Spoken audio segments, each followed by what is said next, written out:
দর্শন করবেন। দেখেন গোপীনাথ ঠাকুর এই যে দর্শন হরে কৃষ্ণ। অবশ্য ঘরে বসে দর্শন করতে পারবেন।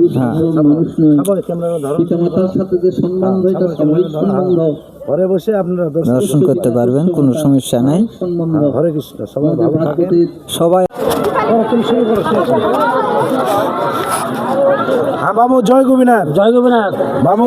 আমরা এই বনভোজন উপলক্ষে তো এখানে বহু ভক্তবৃন্দ, হাজার হাজার ভক্তবৃন্দ আসছে না? তো এটার প্রথমে যে শুরুর কাহিনীটা আপনি কি জানেন? অবশ্যই অবশ্যই জানেন। অবশ্যই। আপনি না জানলে তো শুনেছেন না? আমার শোনা গল্প এটা, বড় ইতিহাস।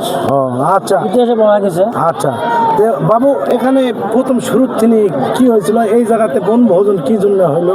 এখানে বনভোজন হচ্ছে একজন বৈষ্ণব থাকে কুড়ে ঘর করে। একজন বৈষ্ণব কুড়ে ঘরে থাকে? কুড়ে ঘরে থাকে। দৈনিক সে নিজে তার ধনী পায়। চলে গেছে। হ্যাঁ, বনের পায়। এটা এই সাইড দিয়ে যায়, বনের পায়। তখন বলতেছে যেখানে আর লঙ্গর ফেলাবো না, কিছু দূর যাই আমরা লঙ্গর ফেলাবো। আচ্ছা। আর বলো ওখানে লঙ্গর ফেলে আসে, বলো যে আমরা অনেক কিছু সৈন্য আছে, ক্ষুধার্ত অবস্থা, অনাহারে আছে, কয়দিন ক্ষুধার্ত অবস্থা, তা চলতে পারে না।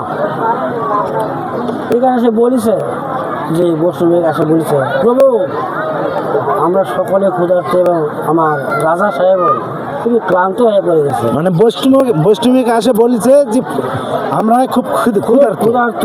আচ্ছা। সে বলছে বাবা, সে জীবিত হয়ে গেল এখানে আসে। গোবিন্দ জীবিত হয়ে গেল। গোবিন্দ জীবিত হয়ে তার সাথে কথা বলে ওই সে বৈষ্ণবের সঙ্গে।